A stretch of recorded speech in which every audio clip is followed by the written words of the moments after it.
ஆரோக்கியமான வாழ்வு அமைய வேண்டுமென்றால் நாம் உண்ணும் உணவும் ஆரோக்கியமாக இருக்க வேண்டும் என்பதில் கவனமாக செயல்படக்கூடியவர் சேலத்தைச் சேர்ந்த ஓய்வு பெற்ற வேளாண் இணை இயக்குநரான ஜனகன். நெற்பயிரை நடவு செய்வது முதல் மேல் உரம் போடுவதில் தொடங்கி பூச்சி மற்றும் நோய் தாக்குதலில் இருந்து எப்படி பாதுகாப்பது என்பது பற்றி இன்றைய உழவே உலக நிகழ்ச்சியின் இன்றைய தகவல் பகுதியில் விரிவாக பேசுகிறார் ஜனகன் அவர்கள். வாருங்கள் ஜனகன் அவர்கள் சொல்வதை பார்ப்போம்.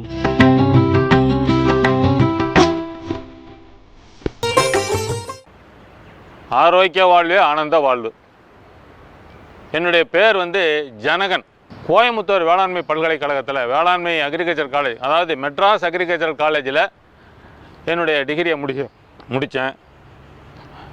முடித்து 2 மாதத்துக்குள்ளாரையே எனக்கு கூடுதல் வேளாண்மை அலுவலராக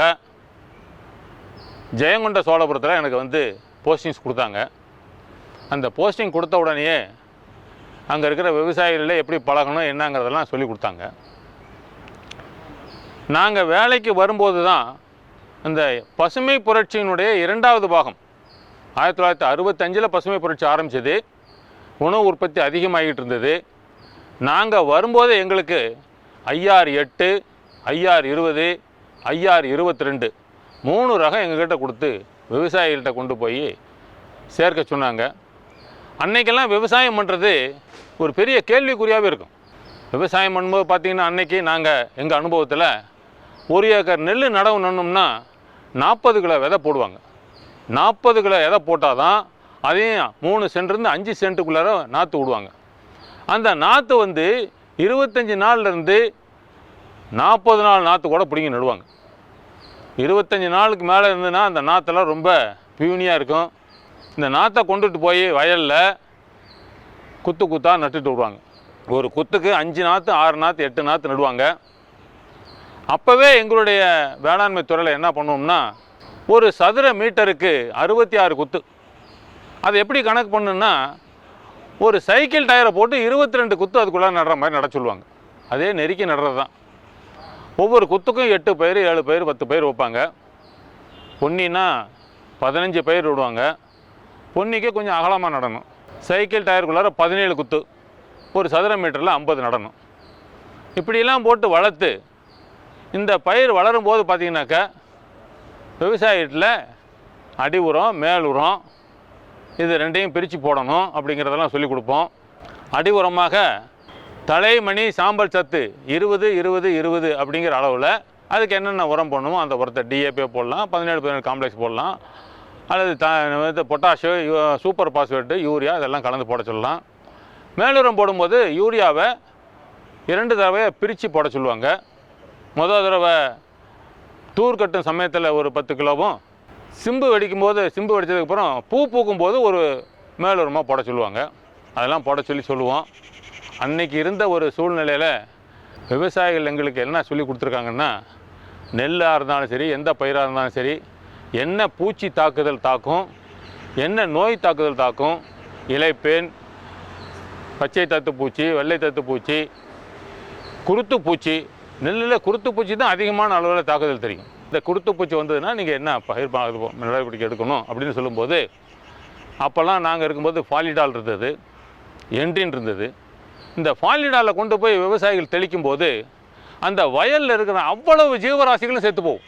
தவளை, பல்லி, பாம்பு, அது இது எல்லாமே செத்து போயிடும். உடனே விவசாயிகள் என்ன சொன்னாங்கன்னா, அருமையான கெமிக்கல் கொடுத்துருக்குறீங்க, அதனால் இந்த ஃபாலிடால் நல்லா இருக்குது அப்படின்னு சொல்லிக்கிட்டு இருந்த நேரம்லாம் போக, ஒரு ஸ்டேஜில் இந்த ஃபாலிடால் அதிகமான விஷத்தன்மை கொண்டது, அதனால் இதை நம்ம உபயோகப்படுத்தக்கூடாதுன்னு சொல்லி தடை பண்ணி விட்டார்கள்.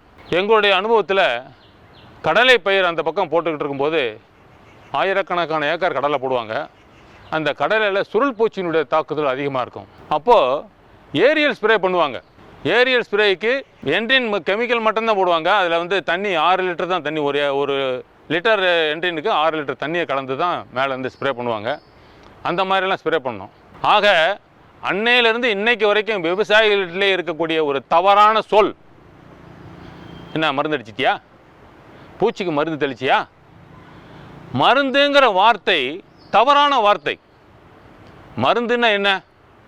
மருந்துன்னா நம்ம உடம்புக்கு ஏதாவது உடல்நிலை சரியில்லைன்னா, உதாரணத்துக்கு ஒரு வயிற்று வலி வந்ததுன்னா கொஞ்சோண்டு ஜீரகத்தை வாங்கி கண்ணில் உப்பு கலந்து சாப்பிட்டுட்டு கொஞ்சம் நல்லா இருக்கும். அல்லது உடல் உபாதைகள்னால் ஏதாவது சிறிய அளவில் நம்ம உடம்புக்கு கொடுத்தாங்கன்னா அது உடலை நிவர்த்தி செய்யக்கூடியது மருந்து.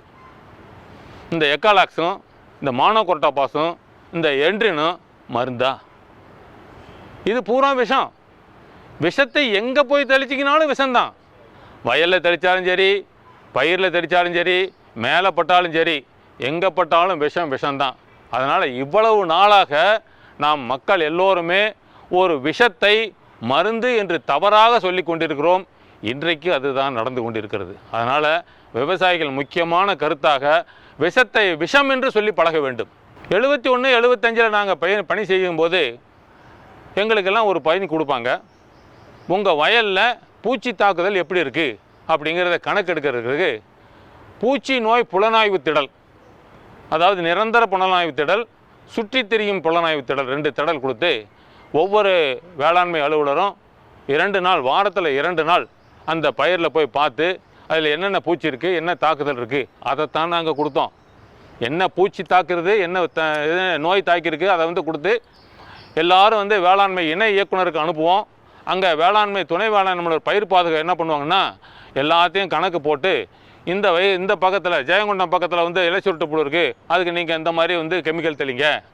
அல்லது திருமானூர் பக்கத்தில் நெல் வயலில் இலை சுருள் பூச்சி விழுந்துருக்கு, இதுக்கு என்ன தெளிங்க, அந்த மாதிரி அறிவுரை கொடுப்பாங்க. அதை அன்னைக்கெல்லாம் ஆல் இண்டியா ரேடியோ ரொம்ப ஃபேமஸாக இருந்தது. காலையில் எதை மறந்தாலும் மறக்க மாட்டாங்க விவசாயிகள். அந்த விவசாயிகள் ரேடியோவை போட்டு அந்த ரேடியோவில் என்ன சொல்கிறாங்கன்னு தெரிஞ்சுக்கிட்டு அதை கொண்டுட்டு போய் செய்வாங்க. அன்றைக்கி நெருப்பு பெட்டி அளவில், நெருப்பு பெட்டி அந்த அளவுக்கெல்லாம் போஸ்ட்டு சின்ன சின்ன துண்டு பிரசனம் அடித்து கொடுப்பாங்க. நெருக்கி நட்டு நெல்லை பெருக்கு, எல்லோரும் அதிகமாக நடவு செய்யும்போது நெருக்கி நட வேண்டும், அந்த இதெல்லாம் சுலோகம்லாம் சொன்னாங்க. அது அன்றைய காலகட்டம். 75 வரைக்கும் இந்த காலகட்டம் அப்படியே ஓடிக்கிட்டு இருந்தது. 78க்கு அப்புறம்தான் ஒருங்கிணைந்த பயிர் பாதுகாப்பு, ஒருங்கிணைந்த பயிர் பாதுகாப்பு என்ற வார்த்தையே 78க்கு அப்புறம்தான் நம்ம நடைமுறைக்கு வந்தது. அப்பொழுது தான் என்ன சொல்லுவார்கள்னா, வயலில் சென்று போய் ஒரு பூச்சி நோய் தாக்குதல் பொருளாதார சேத நிலையை தாண்டியதா, அந்த மாதிரி தாண்டி இருந்தாக்க மாத்திரம் நீங்கள் கெமிக்கல் தெளிங்க, இல்லைன்னா தெளிக்காதீங்க அப்படின்னு சொன்னாங்க. அன்றைக்கி இருந்த காலகட்டத்தில் நாங்கள்லாம் பணியாற்றும் போது கே பரமத்தி வட்டாரத்தில் பணியாற்றும் போது என்ட்ரின் வேளாண்மைத்துறை அலுவலர்கள்லாம் சந்தையிலேயே கொண்டு போய் விற்றோம். விவசாயிகிட்ட கூப்பிடுறது, நீங்கள் கொண்டு போய் இந்த என்ட்ரின் அடிங்க, இதை தெளிங்க, இதை தெளிங்க, இதை தெளிங்கன்னு. அந்த மாதிரி தான் அன்றைக்கி இருந்த நிலைமை இருந்தது. ஆனால் அந்த நிலைமையெல்லாம் மாறி 78க்கு அப்புறம் ஒருங்கிணைந்த பயிர் பாதுகாப்பு என்ற வார்த்தை வந்ததுக்கப்புறம் தான் நெல் வயல் அல்லது எந்த வயலாக இருந்தாலும் சரி, பூச்சிகள் மட்டும் அந்த வயல் இருக்கிறதில்ல, அந்த பூச்சிகளோடு அந்த பூச்சிகளையே உணவாக உண்டு வாழக்கூடிய நன்மை செய்யக்கூடிய பூச்சிகளும் இருக்குது அப்படிங்கிற ஒரு கருத்து வந்தது. 1987 எங்களுக்கு ஐபிஎம் பயிற்சி கொடுத்தாங்க. ஆடுதுறை ஆராய்ச்சி நிலையத்தில் எங்களுக்கு 11 நாள் உலக உணவு ஆராய்ச்சி கழகம், ஃபுட் அண்ட் அக்ரிகல்ச்சர் ஆர்கனைசேஷன் மூலமாக எங்களுக்கு ஒரு 30 பேருக்கு 11 நாள் பயிற்சி கொடுத்தாங்க. அந்த பயிற்சியில் டாக்டர் கென்மோர் அப்படிங்கிறவர் தான் எங்களுக்கு பயிற்சி கொடுத்தாரு. அந்த பயிற்சியில் தான் நாங்கள்லாம் தடமடியாக வயலுக்குள்ளே இறங்கி அந்த வயலில் என்னென்ன பூச்சிகள் இருக்குது, என்ன நோய்கள் இருக்குது எல்லாத்தையும் கணக்கு பார்த்துட்டு அதை கணக்கெடுக்கக்கூடிய பணி அன்றைக்கி தான் செஞ்சுருக்கோம். அது வரைக்கும் செஞ்சுருக்கோம். அப்போது எங்களுக்கு என்ன சொல்லி கொடுத்தாங்கன்னா, பயிரை தாக்கக்கூடிய குருத்து பூச்சி, இலை சுருட்டு புழு, இந்த இதெல்லாம் இருக்கும்போது அந்த பூச்சிகளையே உணவாக உண்டு வாழக்கூடிய நன்மை செய்யக்கூடிய பூச்சிகள், சிலந்தி, பொறிவண்டு, தட்டான், இந்த பூச்சிகள்லாம் இருக்குது அப்படிங்கிற வார்த்தையை அந்த நேரத்தில் சொல்லி கொடுத்தாங்க. அதை தான் நாங்கள் எடுத்து அப்புறம் செஞ்சுக்கிட்டு இருந்தோம். தஞ்சாவூர் பகுதியில் மழை காலம் வந்துருச்சுனாக்க புகையானுடைய தாக்குதல் மிக அதிகமாக இருக்கும். 1000 ஏக்கர், 500 ஏக்கர், 50 ஏக்கர், 100 ஏக்கர் எல்லாமே புகையான் கட்டுப்படும். அந்த புகையான் தாக்குதல் இருக்கக்கூடிய இடத்த போய் பார்த்தீங்கன்னாக்க அந்த புகையான் தாக்கப்பட்ட வயல் அப்படியே ரவுண்டாக போய் அதில் மகசூலே இல்லாமல் ஒன்றுமே இல்லாமல் போயிடும். இந்த நிலைமை சில வருடங்கள் கண்டினியூ ஆச்சு. புகையான் தாக்குதல் ஆனாக உடனே நீங்கள் தண்ணீரை வடிக்க வேண்டும், அந்த தூரெல்லாம் விலக்கி விட வேண்டும், தூரை விலக்கி விட்டு தூர் பாகத்திலே கொண்டு போய் பிஹெச்சி 10% தூவ வேண்டும். இதெல்லாம் அன்றைக்கி எங்களுக்கு கொடுத்த நடை. இன்றைக்கு புகையானே கிடையாது. 1993 முதல் முறையாக சீசன் லாங் ட்ரைனிங்னு சொல்லி ஒரு பருவ பயிற்சி நெல்லுக்கு டிசம்பர் மாதம் 3ஆம் தேதி 1993 சிதம்பரத்தில் கொண்டுட்டு போய் இந்த பயிற்சி எங்களுக்கு ஆரம்பித்தாங்க. 5 மாவட்டத்திலிருந்து 6 விவசாயி 6 உழவர்கள், நம்ம ஏஓஸ் அக்ரிகல்ச்சர் ஆஃபீஸர்ஸ் வந்து திருச்சி, தஞ்சாவூர், விழுப்புரம், கடலூர், செங்கல்பட்டு 30 பேர், 30 ஏஓஸு. அந்த 30 ஏஓஸுக்கும் 5 தொழில்நுட்பம் சொல்லக்கூடிய அலுவலர்கள். நானெல்லாம் ஒரு தொழில்நுட்ப அலுவலராக சென்றேன். அங்கே பெருமையோடு சொல்லிக் கொள்கிறேன், நாங்கள் எல்லோரும் மாஸ்டர் ட்ரெயினர்னா எங்களுக்கு அகில இந்திய அளவிலே அந்த சர்டிஃபிகேட் கொடுத்துருக்குறாங்க. அந்த பயிற்சியானது ஒரு சீசன் லாங் நெல்லை நடவு நட்டதிலிருந்து அறுவடை செய்து வரைக்கும் நாங்கள் அவ்வளவு பேரும் அந்த சிதம்பரத்திலேயே தங்கியிருந்து அந்த பயிரினுடைய வளர்ச்சிகளெல்லாம் பார்த்து ஒவ்வொரு நேரத்திலும் அந்த பயிர் எப்படி இருக்கிறது என்பதெல்லாம் தெரிஞ்சு கொண்டு இதற்கு எங்களுக்கெல்லாம் பயிற்சி கொடுத்தவர் உலக உணவு ஆராய்ச்சி கழகத்திலிருந்து ஆல் இண்டியா ரேடியோவில் plant protection adviser mister doctor Raghunathan அவர் தான் எங்களுக்கு வந்து ரொம்ப பயிற்சி கொடுத்தாரு. 8 மணிக்கு வயலில் இறங்குவோம். வயலில் இறங்கி எல்லோரும் அந்த குழுவை பிரித்து 6 குழு, அந்த 6 குழு ஒவ்வொரு குழுவும் போய் என்னென்னு பார்த்துட்டு அந்த குழுவில் என்னென்ன காலையில் போய் பார்த்தோன்னே என்ன பூச்சி இருந்ததா, நோய் இருந்ததா, அந்த நோய் இருந்தது எப்படி இருந்தது எல்லாம் பார்த்துட்டு அதெல்லாம் செஞ்சு கொடுத்து வந்து 11 மணிக்கு நாங்கள் வந்ததுக்கப்புறம் எங்களுக்கெல்லாம் ஒரு டீ கொடுப்பாங்க. அந்த டீயை குடிச்சிட்டு அந்த வயலில் அந்த 6 குரூப்புமே என்னென்ன நீங்கள் பார்த்தீங்க, என்ன பூச்சியை பார்த்தீங்க, என்ன நோய் பார்த்தீங்க, எந்த பாதிப்பு என்ன பார்த்தீங்க, நன்மை செய்கிற பூச்சி என்ன பார்த்தீங்க, தீமை செய்கிற பூச்சி என்ன பார்த்தீங்க, எல்லாம் கணக்கெடுத்து அதை அந்த 12 மணிக்கு மேலே ஒவ்வொரு குரூப்பும் அவர்கள் என்ன பார்த்தார்கள் என்பதை கொண்டு வெளியே சொல்ல வேண்டும். அந்த மாதிரி சொல்லும்போது அந்த மற்ற குரூப்பில் இருக்கிறவங்களாம் பார்த்துட்டு அவங்களும் கேள்விகள் கேட்பாங்க, இந்த பூச்சி எங்கே இருந்தது, இந்த பூச்சி எங்கே இருந்தது அப்படின்னு. அந்த மாதிரிலாம் கேள்வி கேட்டு அதற்கெல்லாம் பதில் சொல்லி அந்த நடைமுறைப்படுத்துறதுக்கு அப்புறம் தான் நாங்கள் வந்து அன்றைக்கி மத்தியானம் சாப்பாட்டுக்கு போவோம். சாயந்தரமும் எங்களுக்கு வேலை கொடுப்பாங்க. ஆக இது மாதிரி 72 நாள் அந்த சிதம்பரத்தில் படித்த பயிற்சி, அந்த பயிற்சியை நான் என் வாழ்நாளில் என்று மறக்க முடியாது. அவ்வளவு சிரமப்பட்டமான பயிற்சி. இதே போல் பயிற்சியை 94 அருப்புக்கோட்டையிலே பருத்தி பயிருக்கும், 99 நெய்வேலியிலே நிலக்கடலை பயிருக்கும் இதே மாதிரி பயிற்சி கொடுத்தாங்க. நம்முடைய தமிழ்நாட்டிலே கிட்டத்தட்ட 70-80 மாஸ்டர் ட்ரெயினர்ஸ் இருக்கிறார்கள்.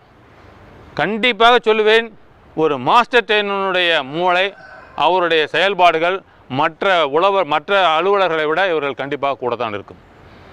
அந்த விதத்திலே நாங்கள் எல்லாம் கொடுத்து வைத்தவர்கள். 1993 சிதம்பரத்திலே நாங்கள் எல்லாம் பயிற்சி எடுத்து முடிந்ததுக்கு பிறகு அங்கே தான் ஃபார்மர்ஸ் ஃபீல்டு ஸ்கூல், உழவர் வயல்வெளி பள்ளி அப்படிங்கிற கான்செப்ட் அங்கே தான் ஆரம்பிச்சது. விவசாயிகளுக்கு நீங்கள் சொன்னால் மட்டும் பத்தாது, அந்த விவசாயிகளே நீங்கள் கொண்டுட்டு போய் வயலில் இறக்கி அந்த வயலுக்குள்ளே போய் அந்த பூச்சிகளை எப்படி பார்க்க வேண்டும், எந்தெந்த பூச்சி எந்த இடத்துல இருக்கிறது, அது பின்னால் அது நன்மை பூச்சியா தீமை பூச்சியா, அந்த இது எல்லாத்தையும் சொல்லி கொடுத்தாதான் அந்த விவசாயிகளுக்கு புரியும் என்பதை கொடுத்து ஐபிஎத்தினுடைய நோக்கத்தை சொன்னார்கள். வளமான பயிரை நலமான சூழலில் வளர்க்க வேண்டும். வளமான பயிரை நலமான சூழலில் வளர்க்க வேண்டும். பயிரை தொடர் கண்காணிப்பில் வைக்க வேண்டும். விவசாயிகளை நிபுணர்களாக்க வேண்டும். சுற்றுச்சூழலை பாதுகாக்க வேண்டும். இதெல்லாம் செஞ்சாதான் அந்த ஒருங்கிணைந்த பயிர் ஐபிஎம்னுடைய குறிக்கோள். அதில் ஒரு ரூல் இருக்குது. அந்த ரூல் என்னென்னா, ஒரு விவசாயி அழைத்து கொண்டு போய் இது வந்து தட்டான் பூச்சி அப்படின்னு சொன்னால் அந்த தட்டான் பூச்சியினுடைய வாழ்க்கை சரித்திரத்தை அவருக்கு சொல்லிக் கொடுக்க வேண்டும். அந்த தட்டான் பூச்சியுடைய வாழ்க்கை சரித்திரத்தோடு அந்த பூச்சி எங்கே முட்டையிடும், அந்த முட்டையிலிருந்து வரும் என்னது புழு வருமா குஞ்சு வருமா, அந்த புழுக்கள் குஞ்சுகள் என்ன பண்ணும், எப்படி அது வந்து அந்த இடத்துல வந்து அது உபயோகமாக இருக்கிறது என்ற கருத்தை பூரா அவர்களுக்கு சொல்லிக் கொடுக்க வேண்டும். அப்படி சொல்லிக் கொடுத்தாதான் அவர்கள் என்னன்னு தெரிஞ்சு கொள்வார்கள். 72 நாள் பயிற்சியில் நாங்கள் 2-3 பயிற்சிகள் செய்வோம். தூர் வெட்டும் சோதனை, இலை வெட்டும் சோதனை. அந்த நெல் பயிர் வந்ததுன்னா அந்த நெல் பயிரில் 3 1 பங்கு இலையை கட் பண்ணுவோம். அதே மாதிரி 15 தூர் இருந்ததுன்னா அதில் 3 தூர் கட் பண்ணுவோம். 10% தூள் கட் பண்ணுவோம். கடைசியில் அந்த தூரெல்லாம் வெட்டி அந்த கதிர் வந்ததுக்கப்புறம் அந்த மகசூலை போய் அளந்து பார்க்கும் பொழுது இந்த தூர் வெட்டின இடத்துலையும் இந்த இலை வெட்டின இடத்துலையும் மகசூல் குறையாமல் அதிகமாக இருந்தது. ஒரு விவசாயிங்கிட்ட கேட்டார், சார் அப்போ நாங்கள் மேலே இருக்கிற கருதெல்லாம் அறுத்து விட்டுமா, அந்த மேலே இருக்கிற தலையெல்லாம் அறுத்து விட்டுமான்னு. அந்த வேலையெல்லாம் வேண்டாம், உங்கள் பயிரில் பூச்சி உழுவுது, புழு உழுவுது, உடனே நீங்கள் என்ன பண்ணுறீங்க, உடனே கொண்டுட்டு போய் ஒரு எக்கலாக்ஸ் தெளிக்க சொல்லு, ஒரு என்ட்ராசல்ஃபான் தெளிக்க சொல்லு, ஒரு மருந்து தெளிக்க சொல்லு. அந்த மருந்துங்கிற வேலையை கிடையாது, விஷத்தை தெளிக்கணும், அது தேவையில்லை. உங்கள் வயலில், அதுவும் குறிப்பாக நெல் வயலில் 18 வகையான பூச்சிகள் தாக்குதல் செய்யுது. ஆனால் 800 வகையான நன்மை செய்யக்கூடிய பூச்சிகள் இருக்குது. ஒவ்வொரு பூச்சிக்கும் 15-20 பூச்சிகள் பூச்சி இருக்கக்கூடியது. முட்டைக்கு முட்டை ஒட்டுண்ணி இருக்குது, புழு ஒட்டுண்ணி இருக்குது, ஒட்டுண்ணிகள் இருக்குது, ஊன் உண்ணிகள் இருக்குது. இந்த மாதிரிலாம் இருக்கிறதுனால இந்த சுற்றுச்சூழலை நாம் பாதுகாப்பாக வைக்க வேண்டும், கெடுக்கக்கூடாது. புகையானை பொறுத்த வரைக்கும் ஒரு கருத்து உண்டு, எவ்வளவுக்கு எவ்வளவு அதிகமாக நீங்கள் கெமிக்கல் தெளிக்கிறீர்களோ அவ்வளவுக்கு அவ்வளவு அந்த புகையான் வளர்ந்துவிடும். காரணம் என்னன்னா, ஒரு ஜோடி புகையான் இருந்துன்னா ஒரு ஆண் ஒரு பெண், அந்த பெண் புகையான் அந்த வாழ்நாளில் 400 முட்டைகள் இடும். 400 முட்டைகளையும் நெல்லினுடைய ஷீத்தில் கொண்டு போய் வாழைப்பழ இது மாதிரி சொறி வைக்கும். வெளியிருந்து பார்த்தீங்கன்னா முட்டை தெரியாது. ஆனால் இயற்கையினுடைய செயல்பாட்டில் 400 முட்டையிலிருந்து 400 குஞ்சு வர வேண்டும். 400 குஞ்சில் 200 பெண் 200 ஆண் வர வேண்டும். அதெல்லாம் வளர்ந்ததுக்கு பிற்பாடு 400 வர வேண்டும் என்றால் 4 பூச்சி தான் வரும். மீதி 96% பூச்சிகள் முட்டையில் இருக்கும் பொழுதே முட்டை ஒட்டுண்ணிகள், அனாகரஸ் முட்டை ஒட்டுண்ணி போய் அது எந்த இடத்துல அந்த முட்டை இருக்குன்னு பார்த்து, புகையான் பூச்சியாக இருந்தாலும் சரி, பச்சை தத்து பூச்சி, வெள்ளை தத்து பூச்சி, எல்லாமே சீத்துக்குள்ளே விடுற முட்டையை மேலேருந்தே பார்த்து தட்டி பார்த்து அந்த முட்டையில் இந்த ஒட்டுண்ணிகள் முட்டை விட்டுரும். ஆக அதிலிருந்து புகையான் குஞ்சு வெளிவருவதற்கு பதிலாக ஒட்டுண்ணிகள் தான் வரும். ஸோ அந்த வகையிலே ஒரு 20-25% முட்டையிலே காலியாயிரும். அந்த முட்டையிலேருந்து குஞ்சு வரும், சின்ன குஞ்சு வந்தால் நெல்லில் இருக்கக்கூடிய இந்த நெல் பரப்பில் இருக்கக்கூடிய தண்ணீரில் தான் அதெல்லாம் வளர்ந்தாகணும். அந்த மாதிரி தண்ணியில் வளரும்போது அங்கே சிலந்திகள், இன்றைக்கு எந்த வயல் எடுத்தாலும் சரி, நெல் வயலுக்கு போனாக்கெல்லாம் எல்லாம் சிலந்திகள் இல்லாத இடமே கிடையாது. தந்தி கம்பத்தில் இருக்குது, சுகர்கேன் ஃபீல்டு இருக்குது, வரப்பில் இருக்குது, செடியில் இருக்குது, எல்லா இடத்துலையும் இருக்குது. ஆக இந்த நெல் நடவு நட்ட உடனே முதலில் அந்த வயலுக்கு சேருவது சிலந்திகள். அந்த சிலந்திகள் ஒரு 15-20 நாள் அந்த வயலில் தெரிஞ்சதுக்கப்புறம் அது முட்டை விடும். ஒரு சிலந்தி 300 முட்டை விடும். 300 முட்டையிலிருந்து 300 குஞ்சுகள் வரும். பயிருக்கு சேதம் விளைவிக்கக்கூடிய பருவம் வளர்ந்த நிலையிலே அதற்கு சேதம் கிடையாது. புழு பருவத்திலே அது போய் ஒன்று இலையை கடித்து சாப்பிட வேண்டும், இல்லது உறிஞ்சி சாப்பிட வேண்டும். அந்த புழு பருவத்துக்கு அப்புறம் கூண்டு புழு பருவத்திலே எந்த சேதமும் கிடையாது. அதுக்கப்புறம் வளர்ச்சிப்பட்டது. ஆக பயிரை தாக்கக்கூடிய பூச்சிகளில் புகையான், பச்சை தத்து பூச்சி, அதெல்லாம் பெரிய பூச்சியும் தாக்குதல் உண்டாகும், சின்ன குஞ்சுகளும் தாக்குதல் உண்டாகும். ஆனால் மற்ற பூச்சிகள் எல்லாம் முட்டை விடும்போது அந்த முட்டையிலிருந்து வெளியே வரக்கூடிய புழு பருவம் மட்டும்தான் தாக்குதல் உண்டாகும். மீதி 3 பருவத்தில் அது தாக்குதல் கிடையாது. இதையே நன்மை செய்யக்கூடிய பூச்சிகள், ஒரு சிலந்தியோ, ஒரு தட்டானோ, ஒரு பொறிவண்டோ எடுத்துக்கொண்டால், அந்த என்டையர் பூச்சி, அந்த பொறிவண்டனுடைய முட்டை 10 முட்டை 20 முட்டை விட்டதுன்னா அந்த முட்டையிலிருந்து வரக்கூடிய குஞ்சுகள் எல்லா பக்கத்தில் இருக்கக்கூடிய முட்டைகளையோ சின்ன புழுக்களையோ அதை பிடிச்சி சாப்பிட்டாதான் வரும். ஒரு தட்டான் எடுத்துக்கொண்டால் தட்டானுடைய குஞ்சு தண்ணீரில் போகும்போது ஒரு 20-25 நாட்களுக்கு அந்த தண்ணியில் இருக்கக்கூடிய ஒவ்வொரு நாளும் ஒரு 15-20 சின்ன புழுக்களை சாப்பிட்டால்தான் அந்த அடுத்த நிலைக்கு போக முடியும். ஆக இயற்கை மிகவும் அற்புதமானது என்றால், சின்ன பூச்சிகள் எல்லாம் அதிக அளவில் முட்டையிடும். ஒரு புகையானை எடுத்துக்கொண்டால் 400 முட்டை. உங்களுக்கு தெரியுமா ஒரு கொசு எத்தனை முட்டை விடுகிறது என்று? ஒரு கொசு 800 முட்டை விடும். அந்த 800 முட்டையிலிருந்து 800 குஞ்சுகள் தலைப்பரட்ட வரும். ஆனால் ஒரு தட்டான் 60 முட்டைகள் விடும். 60 முட்டைகளிலிருந்து 60 தலைப்பரட்டை குஞ்சுகள் வரும். இந்த தட்டான் குஞ்சுகள் ஒரு நாளைக்கு 20-30 தலைப்பரட்டைகளை சாப்பிடும். கொசுவினுடைய தலைப்பரட்டை சாப்பிடும். அந்த மாதிரி சாப்பிட்றதுனால தான் உங்களுக்கு டிச்சுகள் எல்லாம் பார்த்தீங்கன்னாக்கா தட்டான் பூச்சியினுடைய ஆதிக்கம் ஜாஸ்தியாக இருக்குது. இப்பொழுது ஒரு பயிரிலே ஒரு பூச்சியை பார்க்குறோம், உடனே ஒரு கெமிக்கல் ஸ்ப்ரே ஒரு விஷத்தை தெளிக்கிறோம் என்றால் முதலிலே சாவது நன்மை செய்யக்கூடிய பூச்சிகள். இந்த பூச்சி செத்ததுக்கப்புறம் கீழே இருக்கிற பூச்சி, தீமை செய்யக்கூடிய பூச்சிகள், எதிரிகள் ஆள் இல்லைன்னு பல்கி பெருக ஆரம்பிச்சிடும். இந்த மாதிரி பெருக ஆரம்பிக்கும் போது புகையானுடைய கடந்த காலத்தில் வளர்ச்சியில் 3 முறை 4 முறை பயிர் விஷம் தெளித்ததனால்தான் இந்த புகையான் ஒரு தூருக்கு 20, 30, 40 என்ற அளவில் வந்தது. ஆனால் இன்றைக்கு இந்த ஒருங்கிணைந்த பயிர் பாதுகாப்பு நடைமுறைக்கு வந்ததுக்கு பிற்பாடு நாங்கள் விவசாயிகளுக்கு விஷமில்லாமல் நீங்கள் விவசாயம் செய்ய வேண்டும் என்று 1995 சொல்லிக் கொண்டிருக்கிறோம். எங்களுடைய கோரிக்கையை ஏற்று தமிழக அரசு வேளாண்மை துறை மூலமாக பூஞ்சான கொல்லிகள் விற்பதை தடை செய்துள்ளார்கள். 1995 அப்புறம் வேளாண்மை துறை மூலமாக நாங்கள் பூச்சிக்கொல்லி விற்பனை செய்வது இல்லை. எதாக இருந்தாலும் பிரைவேட்டில் வெளியில் கடைகளில் போய் வாங்கி கொண்டு தெளிக்க வேண்டிய ஒரு அவசியம் பண்ணியாச்சு. அந்த மாதிரி பண்ணதுனால இப்போ விவசாயத்தில் விஷத்தை பயன்படுத்துவது குறைக்க வேண்டும். தேவை இருந்தால் மட்டும் பயன்படுத்துங்கள், இல்லாட்டி தேவையில்லை.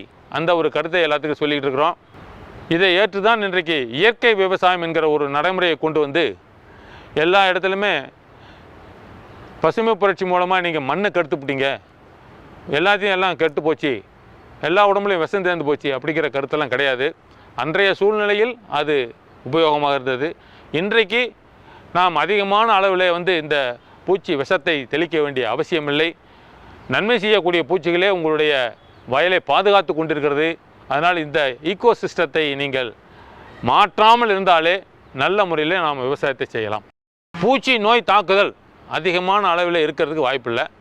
அது குறிப்பாக நெல்லை பொறுத்த வரைக்கும் விவசாயிகள் கவலைப்பட வேண்டியது என்னென்னு கேட்டிங்கன்னா 3 தான். ஒன்று கதிர்நாவாய் பூச்சி. கதிர்நாவாய் பூச்சி கதிர் வெளியே வந்ததுக்கப்புறம் கதிர் பூ பால் பிடிக்கும் பொழுதே அந்த கதிர்நாவாய் பூச்சிகள் சேரும். அது அந்த இடத்துல முட்டையை விட்டுட்டு போவோம். கரெக்டாக அந்த முட்டையிலேருந்து குஞ்சு வெளியே வர்றதுக்கும் இந்த பூத்து பால் பிடிக்கிறதுக்கு சரியாக இருக்கும். அந்த நேரத்தில் அந்த கதிர்நாவாய் பூச்சி பாலை உறிஞ்சுறதுனால நம்மளுக்கு மகசூல் இழப்பு ஏற்படும். அந்த இழப்பை நாம் கட்டுப்படுத்துவதற்கு பூத்த உடனே நெல் பூத்த உடனேயே நம்ம ஒரு தடுப்பு நடவடிக்கையாக ஒரு வேப்பங்கொட்டை கரைசல் ஒரு 5% வேப்பங்கொட்டை கரைசல், ஒரு 10 கிலோ வேப்பங்கொட்டையை முதல் நாள் தண்ணியில் ஊற வச்சு நல்லா இடித்து அந்த தண்ணியை எடுத்து அதை கை தெளிப்பான் மூலமாகவோ விசை தெளிப்பான் மூலமாக நம்ம தெளிச்சிட்டோம்னா வயல் பூரா தெளிக்கணும். வயல் பூரா இந்த வேப்பங்கொட்டை சாறை தெளிப்பதால் பூச்சிகள் சாகுமா? கண்டிப்பாக சாவாது. பூச்சிகள் சாவாது. ஆனால் இந்த வேப்பங்கொட்டையுடைய கசப்புக்காக அந்த பூச்சிகள் அந்த இடத்துலேருந்து வெளியில் போயிடும். இது பூச்சி விரட்டி மாதிரி வேலை செய்யுது. ஆக முட்டை விடும் பருவத்தை அந்த பூ பருவத்தில் முட்டை விடுவதை நம்ம தவிர்த்து விட்டாலே பால் பிடிக்கும்போது அந்த அந்த குஞ்சுகளே வராது. அதையும் தாண்டி பால் பிடிக்கும் தருணத்தில் குஞ்சுகள் வந்தால் மீண்டும் ஒரு முறை வேப்பங்கொட்டை கரைசலை தெளித்தால் நாம் வயலை பாதுகாத்து கொள்ளலாம். 1. 2வது